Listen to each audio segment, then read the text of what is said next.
અમરબા, હા આપણા ઘરના દરવાજાની બહાર પડ્યું હતું. ખબર નહીં કોણે મૂક્યું હશે.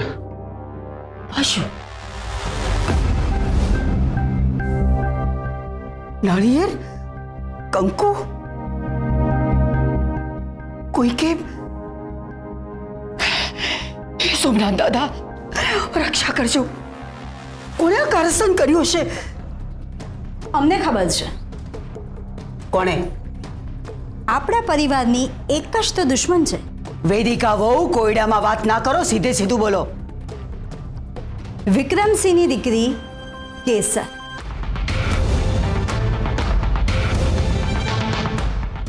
પ્રમોદ, જાઓ એમને બોલાવી લાવો. જી.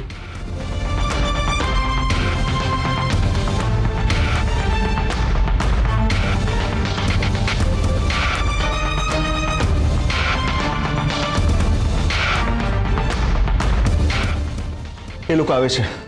ઠીક છે, તું અંદર જા. જી.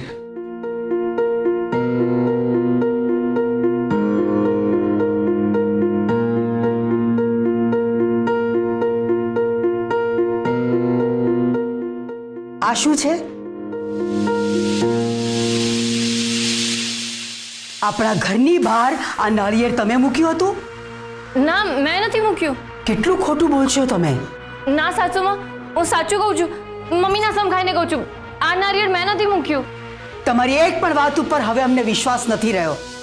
સાસુમાં હું કેવી રીતે વિશ્વાસ અપાવું કે આ નારિયેળ સાચે જ મેં નથી મૂક્યું? ઓ, જરાક તો સાચું બોલો. અમે તમને આ નાળિયેર ઘરની બહાર મૂકતા જોયા હતા. તમે ઘરની બહાર ગયા હતા ને? ગયા હતા કે નહીં?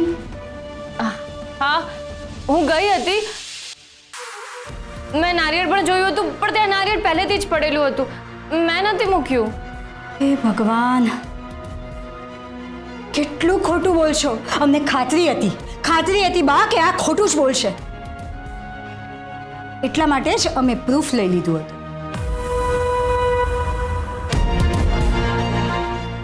આ જુઓ બા.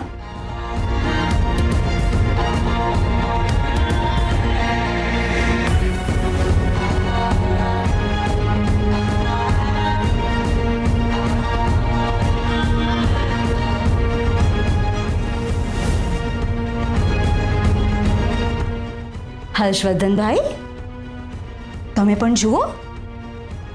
અમારી નેચરલ ફોટોગ્રાફી. તમે પણ જુઓ.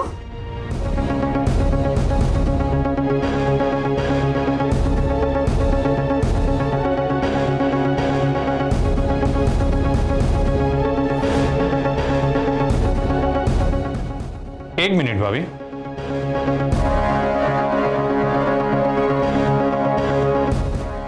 જો તમે આને નારિયેળ મૂકતા ત્યાં જોઈ હતી તો ત્યાં તમે એને રોકી કેમ નહીં? જોયું બા.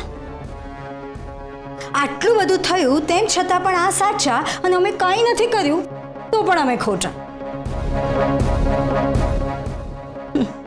હર્ષવર્ધનભાઈ હજી પણ આમની જ વકાલત કરી રહ્યા છે. ભાભી, હું વકાલત નથી કરી રહ્યો. મેં તમને એક સિમ્પલ ક્વેશ્ચન કર્યો.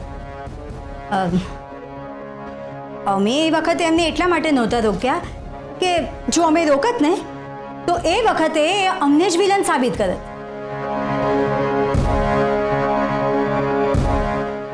અને પછી ખોટા આંસુ પાડી અને બધાની સિમ્પથી મેળવી હોત અને અમને ખોટા પાડ્યા હોત. હર્ષવર્ધનભાઈ, તમે તો પોલીસમાં હતા ને? તો આટલા સ્ટ્રોંગ પ્રૂફ બતાવ્યા પછી પણ તમને અમારી ઉપર વિશ્વાસ નથી થતો. એક મિનિટ, અમારી પાસે બીજું હજી એક પ્રૂફ છે. પૂછો આમને પૂછો કે એમના દિવ્ય જીજુ અહીંયા આવ્યા હતા કે નહીં? કંકુની ડબ્બી એમને આપી હતી કે નહીં? અને એ જ કંકુ આ નાળિયેર ઉપર છે.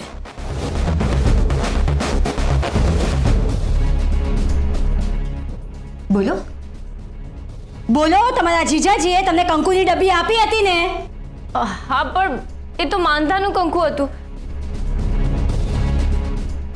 એ કંકુ અને આ નારિયેળને કોઈ સંબંધ નથી. બા, કોઈ માનતા માનતાનું કંકુ નહોતું. આ છે ને આપણને ઉલ્લુ બનાવે છે. નક્કી નક્કી આ કંઈ કાળું ધોળું કરતી લાગે છે. મે બી હર્ષવર્ધનભાઈને વશમાં કરવા માટે આ બધું કરી રહી છે.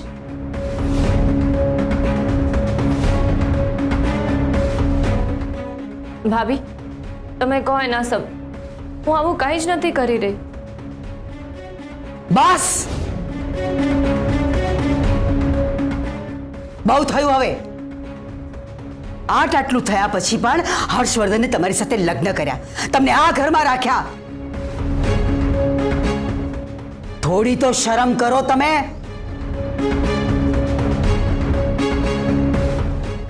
પ્રમોદ, હા બા.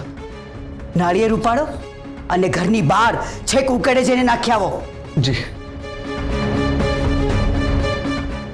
અને આજ પછી ફરીથી જો આ ઘરમાં આવું થયું છે ને તો તમારી હાલત પણ આ નાળિયેર જેવી જ કરીશું, સમજ્યા?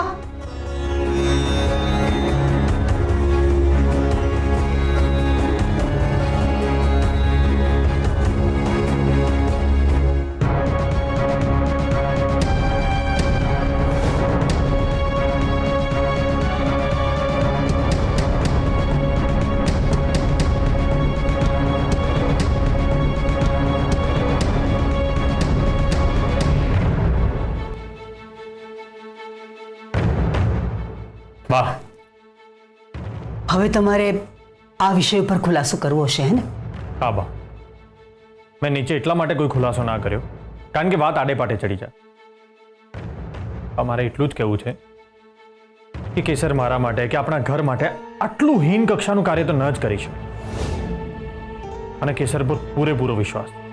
વેદિકા વહુએ સાચું જ કહ્યું હતું. આટલું થયા પછી પણ તમે કેસરની વકીલાત કરી રહ્યા છો. બા, વકીલાત નથી કરી રહ્યો. મને જે લાગે છે એ હું કહી રહ્યો છું. અને જ્યાં કેસર ખોટી છે ત્યાં મેં એને ખોટી પણ કહી જ છે ને. હર્ષવર્ધન, તમે અમને ઘણી વખત કહો છો કે બા, તમારા ચહેરા પરની સ્માઇલ અમને ગમે છે. તો આ માત્ર કહેવા ખાતર કહો છો પછી તમારા મનથી કહો છો? ના બા, મનથી જ કહું છું. એમ તો અમારા ચહેરા ઉપરની સ્માઇલ જો તમે જોવા માંગતા હોય તો અત્યારે ને અત્યારે કેસરને શિવગઢ એના ઘરે મોકલી દો.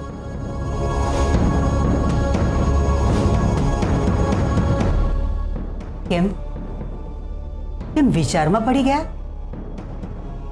અમે જાણીએ છીએ હર્ષવર્ધન કે અમારા સ્માઇલ કરતાં પણ બીજી ઘણી બધી બાબતોનું મહત્વ તમારા જીવનમાં વધારે છે. ના બા, એવું નથી. હું તમે જઈ શકો. બા, તમારી કંઈક મિસઅન્ડરસ્ટેન્ડિંગ થઈ છે. અમે તમને જવા માટે કહ્યું હર્ષવર્ધન.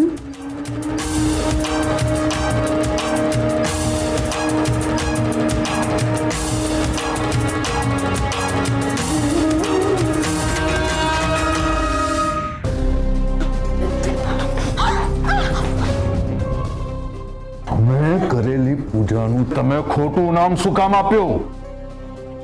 નાળિયેર મળ્યું ત્યારે બાને કહી દેવાનું હતું કે આ પૂજા અમે કરી છે.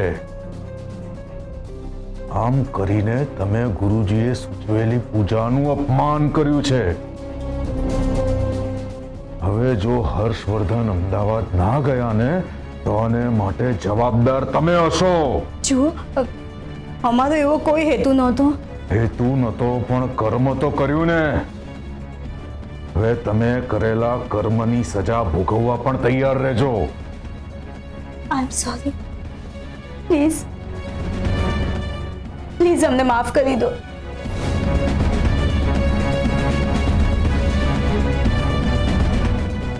બીજી વાર આવી ભૂલ ના થવી જોઈએ. નર્મદે હર શિવ શંભુ.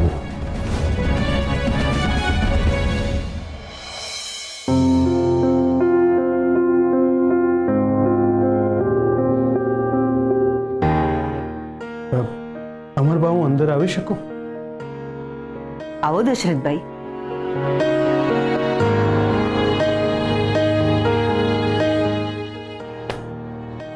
તમે હજુ ગયા નથી? બસ જાઉં જ છું. હા, પેપર્સ બતાવવા હતા.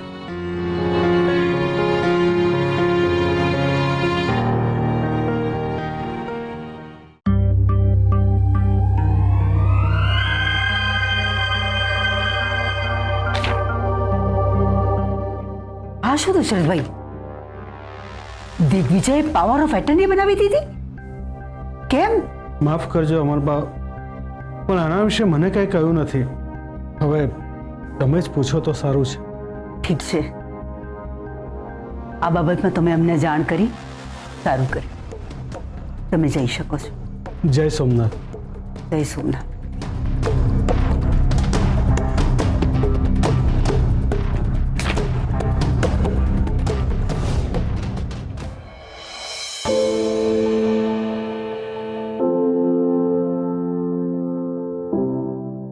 હરીશ, જી નાના શેઠ. તારા જમીનનું બધું સેટલ થઈ ગયું ને? શું કામ નાના માણસોની મસ્કરી કરો છો શેઠ? એટલે તને તારી જમીન અને એની ભરપાઈના પૈસા હજી સુધી નથી મળ્યા? કેવી જમીન અને કેવા રૂપિયા? કાંઈ નથી મળ્યું શેઠ. સહી કરવાની ઉપર. શું છે આ?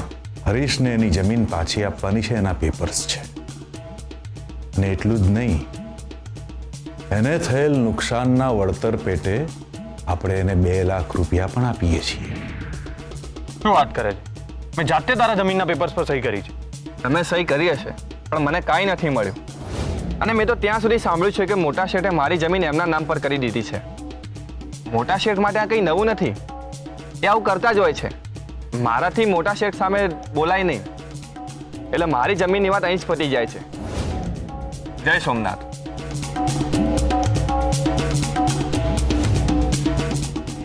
દિગ્વિજય, તમે પાવર ઓફ એટર્ની કેમ બનાવી? તમે સારી રીતે જાણો છો કે હું પાવર ઓફ એટર્ની વિશે વાત કરું છું. તમારે આ બધું કરતા પહેલા અમરબાને જાણ કરવા જેવી હતી. અચ્છા, એટલે દશરથ કાકાએ તમને બધું કહી જ દીધું એમ ને? આ અમારા પ્રશ્નનો જવાબ નથી દિગ્વિજય.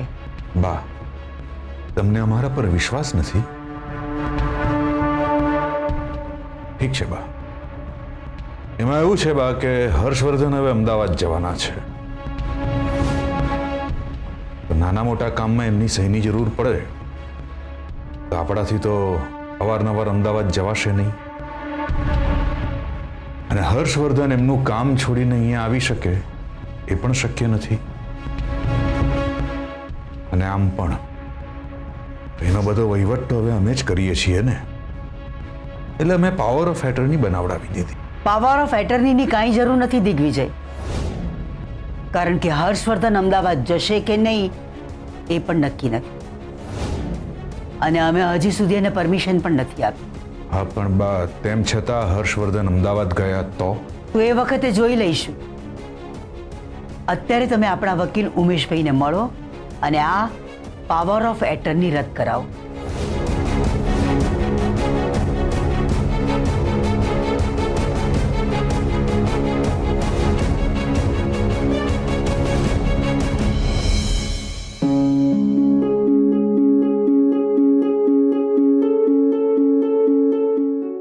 મોટા ભાઈ,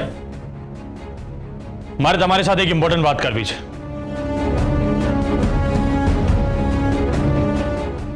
બોલો. મોટા ભાઈ, તમે મારી પાસેથી પેપર્સ પર સાઇન તો કરાવી, પણ હરીશને હજી સુધી એની જમીન પાછી નથી મળી. મીઠાઈ નથી કે પેકેટ ખોલી અને ખાઈ લીધું. ફોર્માલિટીઝ પતાવતા વાર લાગે. હા, મારે પણ જાણવી છે કે કઈ કઈ ફોર્માલિટીઝ હોય છે.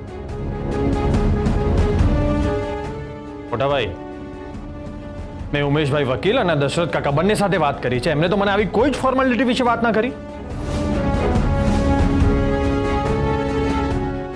અરે સાચું કેમ નથી કહી દેતા કે તમે મારી સાથે ખોટું બોલી અને પાવર ઓફ એટર્ની પર સાઇન કરાવી લીધી છે? હવે તમે જ કહો કે આ ધ્યાન સાધનાનો શું અર્થ? એ અમારી અંગત બાબત છે, એના વિશે એક શબ્દ મેં નહીં સાંભળી લઈએ. મેં ખોટું નથી બોલ્યા. મેં માત્ર તમને જણાવ્યા વગર તમારી સહી કરાવડાવી દીધી છે. ને અમે તો તમને કહ્યું હતું કે પેપર્સ વાંચી લો, અમે જ ના વાંચ્યા. વિશ્વાસ વિશ્વાસ છે મને તમારી ઉપર. આઈ મીન હતો મને તમારી, અને એટલે જ મેં પેપર્સ ના વાંચ્યા. પણ તમે શું કર્યું? તમે મારી સાથે વિશ્વાસઘાત કર્યો. મોટા ભાઈ, તમને બહુ જ સારી રીતે ખબર છે કે હું બધું સહન કરી શકું છું, પણ કોઈ પણ મારી સાથે ખોટું બોલે ને તો મારાથી સહન નથી થતું. મોટા ભાઈ, તમે કહ્યું હોત ને કે તમારે મારા બધા જ હક અને અધિકાર જોઈએ છે તો મેં ખુશી ખુશી બધા જ પેપર પર સાઇન કરી આપ્યો. પણ આ ખોટું બોલવાની શી જરૂર હતી? હર્ષવર્ધન, મેં સાંભળીએ છીએ એનો મતલબ એ નહીં કે તમે તમારા મનમાં આવે બોલે રાખો. શું થયું? શું ચાલી રહ્યું છે અહીંયા બધું? બા, હર્ષવર્ધનને એમ લાગે છે કે અમે એની સાથે વિશ્વાસઘાત કર્યો છે. એના મગજમાં ગેરસમજણની ધૂળ ભરાઈ ગઈ છે બા. મોટા ભાઈ, તમારા વર્તનના કારણે તમે મારો વિશ્વાસ ગુમાવ્યો છે. ઓકે, એક મિનિટ. હર્ષવર્ધન, શું થયું છે કહેશો? બા, એક મિનિટ. દિગ્વિજય, તમે શાંત રહો. બોલો હર્ષવર્ધન. હા, મોટા ભાઈએ ખોટું બોલીને મારી પાસેથી પાવર ઓફ એટર્ની પર સાઇન કરાવી લીધી. આ કરાવી. કેમ કરાવી છે એનું કારણ પણ અમે બાને કહ્યું છે. મેં અમદાવાદ જવાના છો, તમારા વગર કામ અટકી પડે એમ છે, એટલે સહી કરાવી લીધી. અરે વાત તો એ જ થઈ ને મોટા ભાઈ. મુદ્દો એ છે જ નહીં કે તમે મારી પાસે સહી કરાવી. મુદ્દો એ છે કે તમે મારી સાથે ખોટું બોલે મને અંધારામાં રાખ્યો. અરે શું અંધારું ને શું અજવાળું? અંધારામાં રાખ્યો, અંધારામાં રાખ્યો. અરે જે છોકરી તમારી સાથે તમારી જિંદગીનું સૌથી મોટું જુઠ્ઠાણું બોલી ગઈ એની સાથે તમે શું કર્યું? લગ્ન કર્યા એની સાથે અને ઘરે લઈ આવ્યા. હવે અમારી સાથે ઊંચા અવાજે વાત કરો છો? હા, અમદાવાદ જવું છે ને તમારે તો જાવ ને. શું રાખ્યું છે અહીંયા તમારું?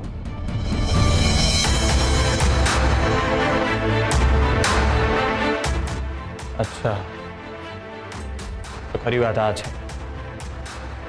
તમે એ જ ઈચ્છો છો ને કે હું અહીંથી અમદાવાદ જતો રહું? તમારા રસ્તામાંથી હટી જાઓ એટલે જ તમે મારી સાથે આટલા દિવસથી સારું સારું વર્તન કરી રહ્યા છો ને? આ છે ને વાત? બા, મને એમ કે મારા અમદાવાદ જવાથી તમે દુઃખી થશો એટલા માટે હું અમદાવાદ જવાનું ટાળી રહ્યો હતો આટલા દિવસો. હવે તમે જ કહો કે આવા વાતાવરણમાં હું કેવી રીતે રહું? જે મારો સગ્ગો મોટો ભાઈ મારી સાથે આટલો મોટો વિશ્વાસઘાત કરી શકે છે, હું કેવી રીતે રહું? બા, બોલો ને, અહીંયા કેવી રીતે રહું? જે રીતે તમે તમારી પત્નીની સાથે રહો છો ને એ રીતે. તમારી પત્નીએ તમારી સાથે વિશ્વાસઘાત કર્યો છે છતાં પણ તમે એમની સાથે રહો છો ને, બસ એવી જ રીતે તમે આ ઘરમાં રહો.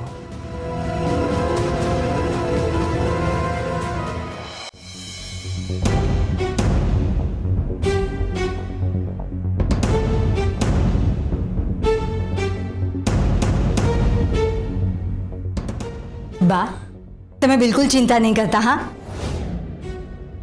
અમને ચિંતા હર્ષવર્ધનની નથી, દિગ્વિજયની થઈ રહી છે.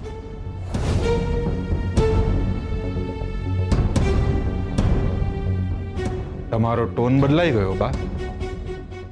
હા, જેવી રીતે તમારું વર્તન બદલાઈ ગયું ને એવી રીતે.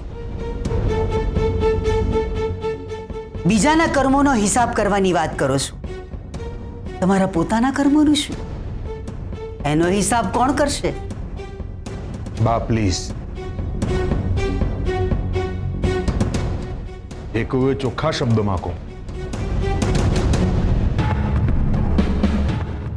તમને ખબર છે વેદિકાઓ, નાનપણથી દિગ્વિજયને અમે જે કંઈ કહ્યું એ બધું જ એમણે કર્યું છે.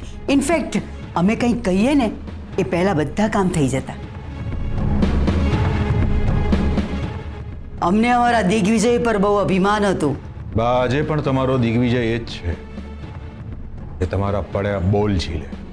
ખરેખર તો પછી અમારા કહેવા છતાંય પાવર ઓફ એટર્ની રદ કેમ નથી થઈ? ઉમેશભાઈ વકીલને હજી સુધી ફોન કેમ નથી કર્યો?